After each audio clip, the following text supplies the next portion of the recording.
Rain streaked down the windows of the glass tower, painting the city in blurred shades of gray.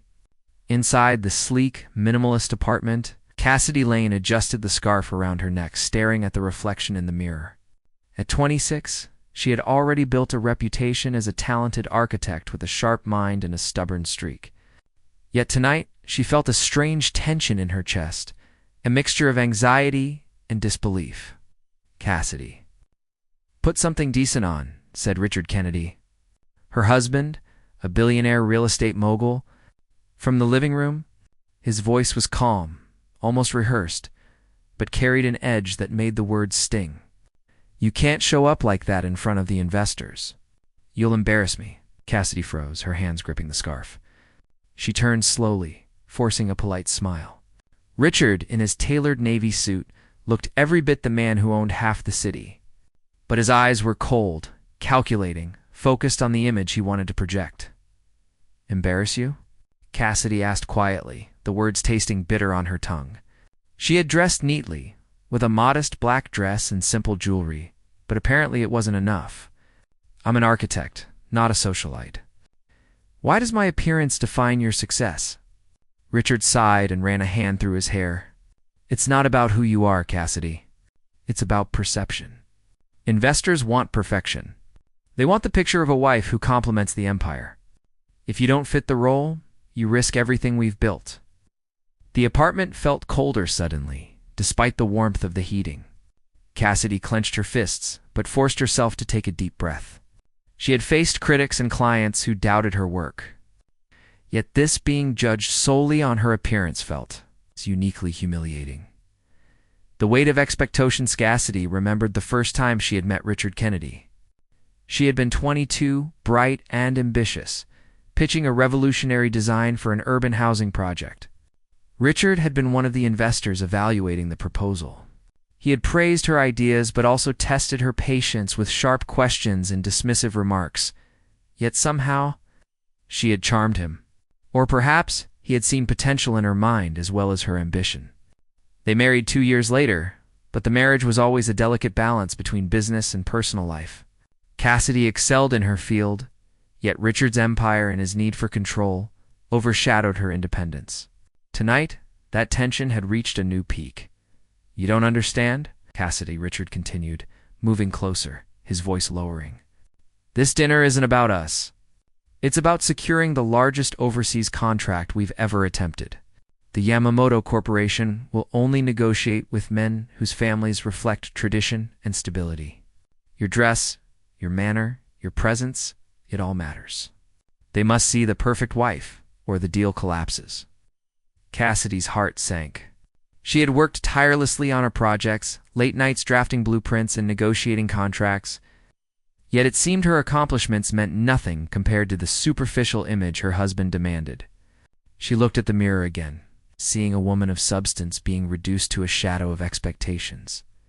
A quiet rebellion, but Cassidy was not one to surrender quietly. She had spent her life proving herself in a world that underestimated women at every turn. She knew the power of words, the subtlety of influence, and the strength of intellect. And tonight, she decided she would not be silenced. "Richard," she said, her voice calm but firm, "I will attend the dinner, but I will be myself. You cannot control how I present myself beyond basic decency. If your investors cannot respect that, then perhaps the deal isn't worth your pride." Richard's brow furrowed, surprised by the defiance in her tone. His usual control wavered for a moment before he masked it with a thin smile. "You misunderstand, Cassidy. This isn't about pride. It's about success. You are risking everything: our reputation, the empire. Are you willing to gamble with that?"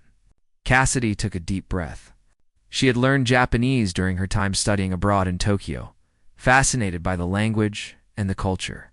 She remembered a phrase her mentor had taught her: "Challenging you, Suyosa wa Shizuka Nikataro." Strength speaks quietly. It was time to let her quiet strength speak. The dinner arrives that evening. The limousine pulled up to the Skyline restaurant overlooking the city. The investors were already seated, their sharp eyes scanning the room with curiosity and expectation. Cassidy stepped out of the car, her black dress simple but elegant, her hair tied neatly, her posture poised. She felt the weight of Richard's gaze on her back, a mixture of concern, irritation, and possessive control. As they entered the dining hall, the investors looked up, nodding politely. One of the Yamamoto executives, a stern man in his 50s named Hiroshi Tanaka, raised an eyebrow at Cassidy. Richard whispered under his breath, "See? This is why I warned you. The dress too plain, the look too casual." Cassidy smiled faintly, and when Hiroshi greeted them formally, she responded in perfect Japanese, "Zhe-yang. The voice you selected does not support this language. Please click the upper right corner to switch to another voice. Hajime siet, omi ni kakarit, koi desu. It is an honor to meet you all." The table fell silent for a beat. Richard blinked, caught off guard. Cassidy's pronunciation was flawless, her confidence radiating through every syllable. Hiroshi's eyes softened, a hint of approval and surprise crossing his features. The power of presence as the conversation continued. Cassidy navigated the discussion with intelligence and grace, answering questions about the project, offering insights into urban design, and demonstrating a keen understanding of cross-cultural business practices. The investors were engaged, leaning forward to hear her input. Richard watched, astonished. The woman he had tried to control not only held her own but elevated the room with her presence. He realized then that the dinner was not about appearances at all.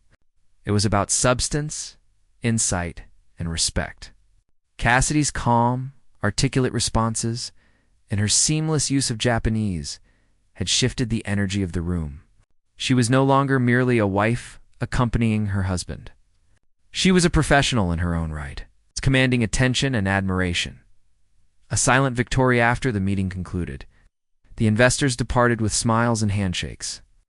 Hiroshi lingered briefly, nodding toward Cassidy with respect. "Your understanding of both cultures is impressive," he said quietly. Subtle acknowledgement of her skill and preparation, Richard remained at her side, speechless. His carefully constructed facade of control had crumbled, not through confrontation, but through her quiet, unwavering competence. Cassidy glanced at him, her eyes steady, her expression composed. She had not yelled, pleaded, or begged.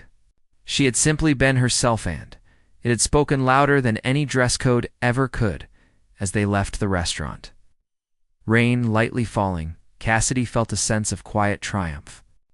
Tonight, she had proven not only to Richard but to herself that true power lay in presence, intellect, and confidence. Her Japanese reply had not only silenced the room, but had reshaped the dynamics of her marriage, at least for now. The ride home was quiet, the car's interior humming softly with the low vibration of the tires on the asphalt. Cassidy sat rigid in the passenger seat, hands folded neatly in her lap, her mind replaying every moment of the meeting. The way she had navigated the Japanese executive's questions, translating complex concepts seamlessly, all while asserting the company's strategy, she could still feel the electric surge of confidence from the room. She had done it. She had truly done it. Richard at the wheel broke the silence first, his tone deceptively casual. "You handled that well," he said, though Cassidy could detect the slight edge of tension beneath the words.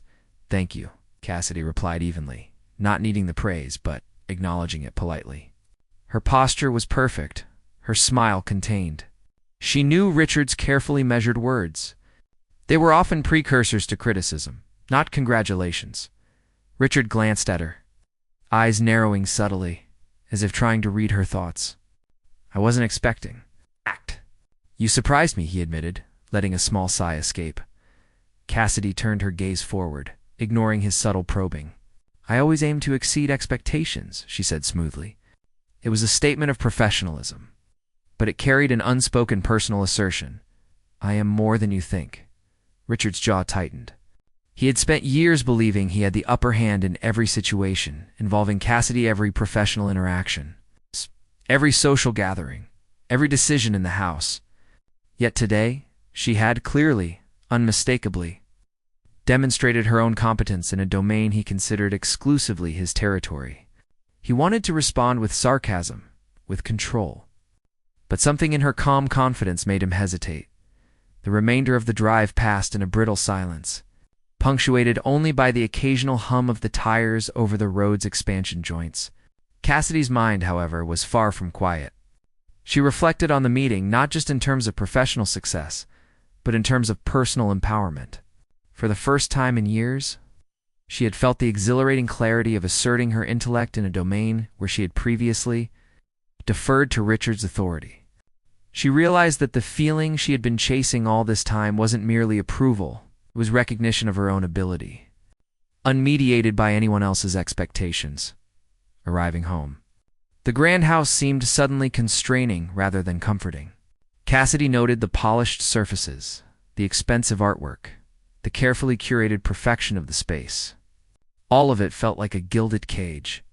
She wondered how many more opportunities she would allow herself to defer in the name of maintaining the illusion of marital harmony. Richard moved through the door first, still carrying the faint aura of his suppressed irritation.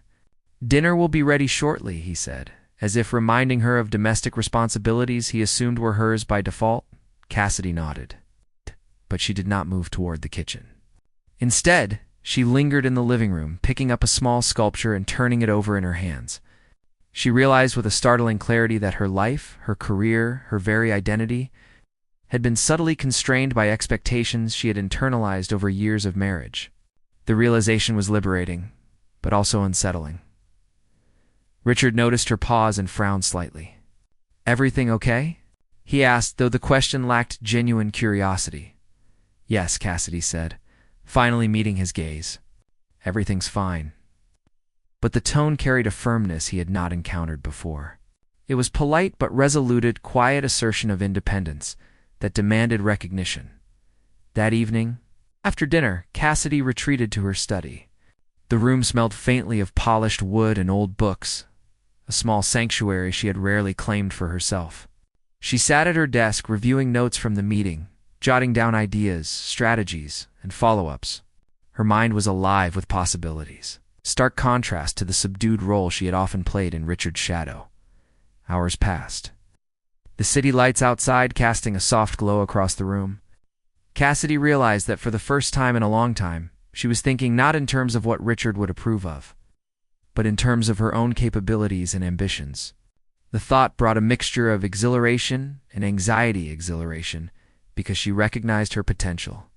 Anxiety because she understood that asserting it would inevitably provoke confrontation. The next morning, Cassidy arrived at the office earlier than usual, energized. She had prepared a detailed follow-up proposal for the Japanese executives, anticipating further questions and potential obstacles. Her assistant, a young woman named Mariko, noticed the shift immediately. "You look different today," Mariko said, raising an eyebrow. "Confident, focused, like someone just unlocked a new level." Cassidy smiled faintly. "Perhaps I have," she replied. The words were both literal and figurative. Her professional confidence had indeed reached a new height, and she sensed the subtle shift in how her colleagues would perceive her. The day's meetings proceeded with Cassidy taking a more active role. She navigated complex negotiations with grace, seamlessly switching between Japanese and English, demonstrating not only linguistic skill, but also cultural understanding and strategic foresight.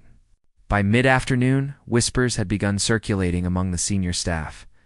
Cassidy was no longer merely Richard's wife. She was a formidable presence in her own right. Back at home that evening, Richard's frustration had grown palpable. He had watched Cassidy's ascent over the past 24 hours, noting every subtle sign of her emerging independence.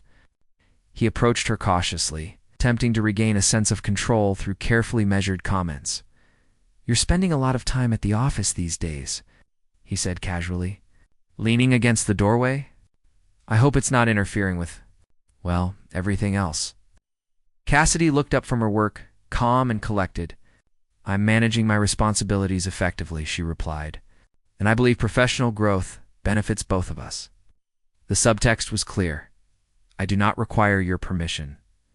Richard's eyes flickered with irritation, but Cassidy did not flinch. She had reached a point where subtle manipulation no longer intimidated her. The power dynamic that had defined their marriage for years was shifting. She could sense it acutely. The following weeks were a delicate dance of strategy, intellect, and subtle confrontation. Cassidy continued to assert herself in professional arenas, while Richard oscillated between attempts at control and grudging admiration. Their interactions were increasingly fraught with tension, each conversation layered with unspoken challenges and veiled tests of influence. At a particularly high-stakes board meeting, Cassidy's strategic acumen was on full display. A complex negotiation with a major client threatened to collapse due to conflicting interests and cultural misunderstandings. Cassidy intervened, translating not just language but intention, and proposed a solution that satisfied both parties. The room fell silent for a moment, then erupted in murmurs of approval.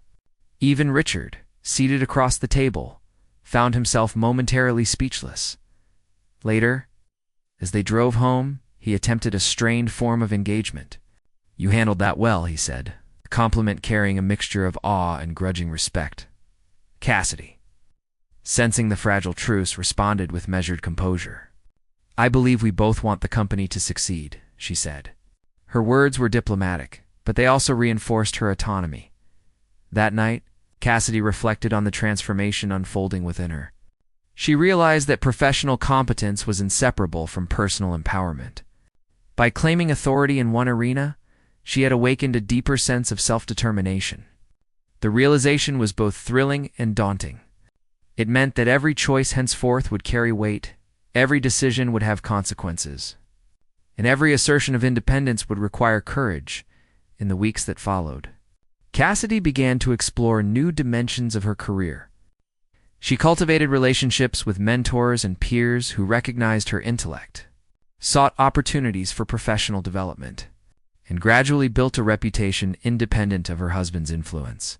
Her evenings, once dominated by domestic expectations, were now filled with study, strategy, and reflection. Richard, increasingly aware of the shift, oscillated between attempts at subtle control and outright confrontation. Yet Cassidy remained composed, recognizing that confrontation was inevitable, but that her response could shape the outcome. She began to set boundaries, assert her priorities, and challenge assumptions not with aggression, but with intellect and clarity. Their marriage, once defined by unspoken hierarchies and traditional roles, had become a battleground of subtle negotiation, psychological strategy, and mutual testing. Cassidy's rise in confidence and competence did not merely challenge Richard. It reshaped the very structure of their partnership. One evening, Cassidy received an unexpected call from one of the Japanese executives. They wished to discuss a potential strategic alliance, noting Cassidy's pivotal role in the previous negotiations.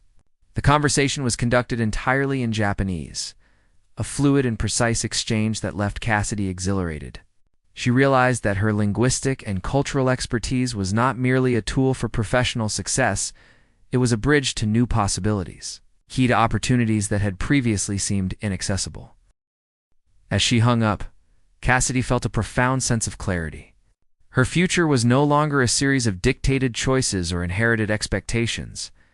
It was a landscape of possibilities shaped by her intellect, determination, and strategic insight. She understood that true empowerment required both competence and courage, and that every interaction, every decision, and every assertion of self would be a test of her resolve. The transformation was not instantaneous, nor was it without friction. Richard continued to test boundaries, subtly undermining initiatives or questioning decisions. Yet Cassidy had learned to navigate these challenges with precision, recognizing manipulation when it appeared and responding with calm authority. Each confrontation became an exercise in strategy, each interaction a reinforcement of her growing independence. The morning sunlight filtered through the sheer curtains of Cassidy's study, illuminating the neat stacks of documents she had reviewed the night before. Despite the early hour, she felt wide awake, her mind buzzing with the possibilities that had arisen from the Japanese executive's call. She had spent hours crafting potential strategies, analyzing market trends, and anticipating challenges, each scenario carefully weighed in her mind. There was no room for uncertainty in her thinking, anymore only calculated precision and a clear sense of purpose. Richard's presence in the house had become increasingly intrusive in subtle ways. He was no longer overtly dismissive, but his comments and questions carried an undercurrent of challenge, quiet insistence that he remained the ultimate authority. Cassidy had learned to anticipate his strategies, almost like a chess player predicting her opponent's moves. Yet today, she sensed that Richard had escalated his approach. There was an intensity in his gaze during breakfast that hinted at confrontation. "You've been spending a lot of time on this project," he said, his tone neutral, but with an almost imperceptible edge. "Are you certain you're balancing your responsibilities correctly?" Cassidy looked up from her coffee, meeting his eyes without hesitation. "I am," she replied evenly. "Professional responsibilities and personal commitments are both being managed." The calmness in her voice was deliberate, a shield against his subtle attempts to unsettle her. Richard studied her for a moment, as if weighing whether to continue pressing. Finally, he leaned back in his chair, a faint smirk appearing. Sometimes it seems like you're operating in a separate orbit. I hope this doesn't cause friction with the board." Cassidy chose her words carefully. Operating with independence does not mean creating conflict. On the contrary, it often prevents misunderstandings before they occur. She paused, letting the weight of her words sink in. "I believe my approach strengthens the company." Richard's eyes narrowed, and Cassidy could sense the internal calculation behind his expression. For years, he had controlled interactions with the board and managed external relations with a mix of charm and authority. Now he was facing the reality that Cassidy could command the same spaces with equal competence, not greater clarity. The tension between them persisted like a low hum throughout the morning. Cassidy retreated to her study to finalize the proposal for the Japanese executives. She worked methodically, reviewing each detail, anticipating potential objections, and constructing solutions. Every calculation, every projection, every contingency plan was meticulously crafted. The process was exhausting, yet invigorating. She felt a clarity and purpose she had never experienced before. By late morning, Cassidy had assembled a comprehensive document outlining her recommendations for the strategic alliance. She reviewed it one last time before sending it to the executives, double-checking every figure, every nuance of phrasing, every cultural reference. Her phone buzzed immediately afterward. A message from the lead executive in Tokyo. "We are impressed. Let us schedule a video conference to discuss further." Cassidy allowed herself a small smile. She had navigated the cultural, linguistic, and corporate complexities with precision, and her efforts were being recognized. The rest of the day passed in a flurry of meetings and calls. Cassidy found herself negotiating with clients, mediating internal conflicts, and presenting strategic insights that even Richard could not easily dismiss. Her colleagues began to notice the shift, responding to her with a combination of respect and cautious admiration. Cassidy realized that her growing influence was no longer limited to her interactions with Richard. It extended across the company. Back at home, the dynamic between Cassidy and Richard had reached a new level of tension. Richard had observed her successes and was aware that the balance of power in their marriage and in their professional lives was shifting. Yet his approach had become more calculated. He was not openly confrontational, but Cassidy could feel the subtle maneuvers, the implied tests of loyalty, competence, and authority. That evening, over dinner, Richard initiated a conversation that had been brewing for days. "I received an update on your proposal," he began, his tone neutral but his eyes sharp. "It seems the executives are receptive."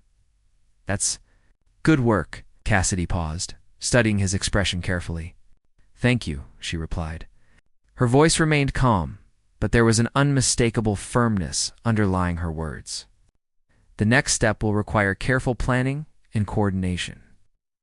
Richard nodded slowly, then leaned forward slightly. "I want to be involved in the planning process.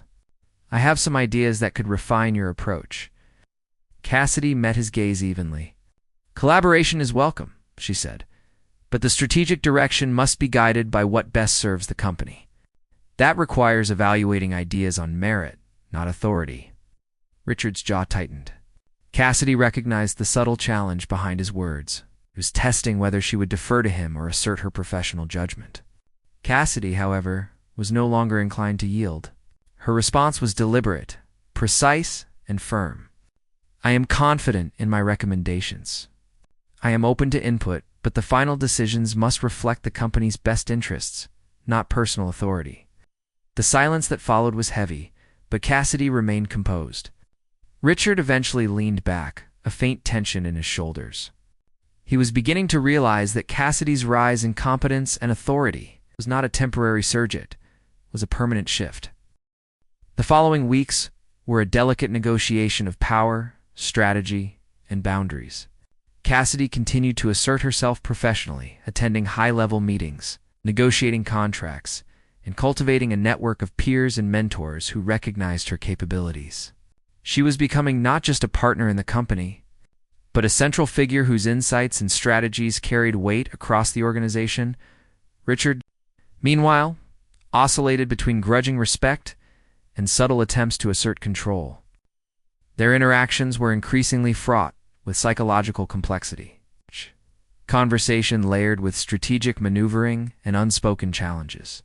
Cassidy had learned to navigate these dynamics with precision, recognizing manipulation, asserting boundaries, and responding with authority.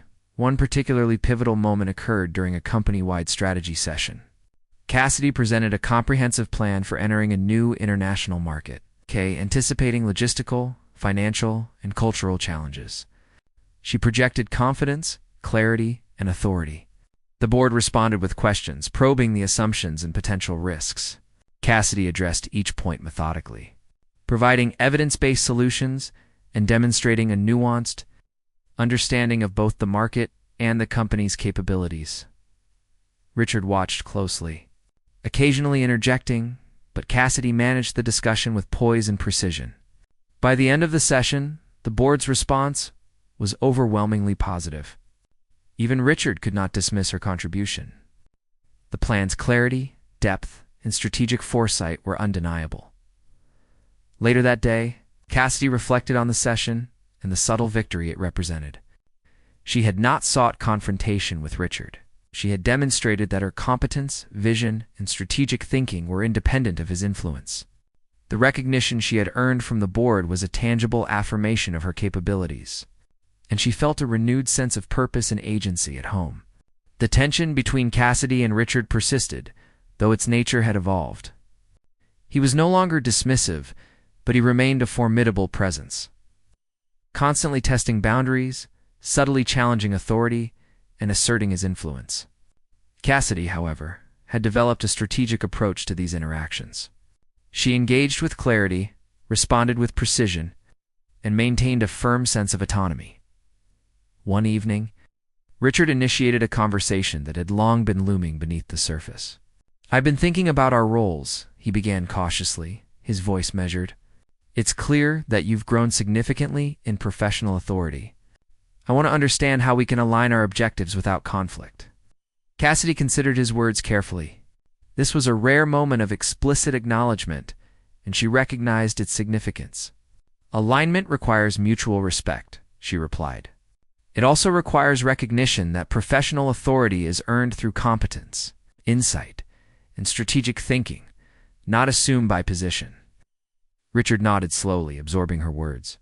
"I see that," he said. "But there are areas where my experience and connections can contribute value." Cassidy acknowledged the point without yielding her autonomy. "Your experience is valuable, but decisions must be guided by evidence and strategic analysis. Collaboration is effective when all input is considered, but final authority rests with the person most competent in the specific domain." The conversation marked a turning point in their relationship. Cassidy had asserted her professional autonomy while maintaining a foundation for potential collaboration. Richard, though challenged, had not reacted with overt hostility, suggesting that he was beginning to recalibrate his perception of their dynamic. The weeks that followed were a period of intense professional activity. Cassidy continued to lead initiatives, negotiate high-stakes deals, and cultivate her own network of influence. Her competence and strategic insight became increasingly visible to colleagues, clients, and executives alike. She began to receive invitations to speak at industry conferences, participate in strategic advisory councils, and contribute to high-level publications. Each opportunity reinforced her growing authority and independence. At home, Cassidy and Richard's interactions remained complex. He continued to assert his presence, occasionally challenging decisions or subtly testing boundaries. Cassidy, however, had developed a confident, strategic approach to these dynamics. She responded with clarity, precision, and autonomy, maintaining her professional authority while navigating the subtleties of their personal relationship. One evening, after a particularly grueling week, Cassidy found herself reflecting on the transformation she had undergone. She had moved from a position of subtle deferment to one of undeniable authority and competence. She had navigated professional challenges, asserted autonomy, and earned recognition based on merit. The journey had been demanding, fraught with psychological tension and complex negotiation. But the outcome was a profound sense of empowerment and clarity. Cassidy realized that the path forward would continue to require vigilance, strategy, and courage. She understood that challenges both professional and personal would persist, but she now possessed the tools, insight, and resilience to navigate them effectively. The experience had not merely expanded her professional capabilities. It had reshaped her sense of identity, autonomy, and agency. By the end of Part 3, Cassidy had firmly established herself as a central figure in both her professional domain and her personal life.